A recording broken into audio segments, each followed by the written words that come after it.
இந்த ஸ்க்ரூ தனித்தனியாக கழட்டிக்க முடியும். அப்படின்னா இது வந்து அப்படியே நம்ம ஒட்டியானமாக இதை வந்து நம்ம யூஸ் பண்ணிக்கலாம். புஷ் பண்ணி பாருங்க. இதை வந்து நம்ம கையில் வந்து வங்கியாக இதை யூஸ் பண்ணிக்கலாம். பட்டு சரிக்கெல்லாம் இந்த மாதிரி வங்கி போடும்போது சூப்பராக இருக்கும். பார்த்தீங்கன்னா இது வந்து மினி ஹாரமாக யூஸ் பண்ணலாம்.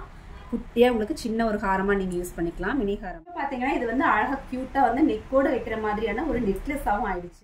தனியாக எல்லாமே உங்களுக்கு இந்த மாதிரி தனித்தனியாக கழட்டிட்டீங்க அப்படின்னா ஒரு டாலராகவும் கிடைக்குங்க. நல்ல ஒரு லாங் செயின் போட்டுட்டு அழகாக ஒரு டாலராக கூட நீங்கள் இதை யூஸ் பண்ணிக்கலாம். பேக் சைட் பாருங்க, உங்களுக்கு டாலர் போடுறதுக்கு இந்த மாதிரி ஒரு பெரிய ஹூக் கொடுத்துருப்பாங்க. இப்போ பார்த்தீங்கன்னா இது வந்து இந்த மாதிரி தனியாக உங்களுக்கு ஹேர் ஸ்டைலுக்காகவும் நீங்கள் யூஸ் பண்ணிக்கலாங்க. காட்டுற இந்த ஹாரம் கலெக்ஷன் பாத்தீங்க அப்படின்னா ஒரு 6-in-1 ஹாரம் கலெக்ஷன். அதாவது இது வந்து 6 பர்பஸா போட்டுக்கலாம். இப்போ பாத்தீங்க அப்படின்னா இது வந்து ஒரு லாங் ஹாரம் கலெக்ஷன். இந்த மாதிரி டிஃப்ரெண்டான கலெக்ஷன்ஸ் எல்லாம் பார்க்கணும் அப்படின்னா நம்மளோட சேனலை வந்து நீங்க சப்ஸ்கிரைப் பண்ணி வச்சுக்கோங்க. இந்த கலெக்ஷன் எல்லாம் எங்கிருந்து பார்த்துட்டு இருக்கோம்னு பார்த்தீங்கன்னா மேட்டுப்பாளையம் நவரத்னா ஜுவல்லரியில இருந்தாங்க. வீடியோ பிடிச்சிருந்தனா லைக் பண்ணிட்டு ஷேர் பண்ணிக்கோங்க.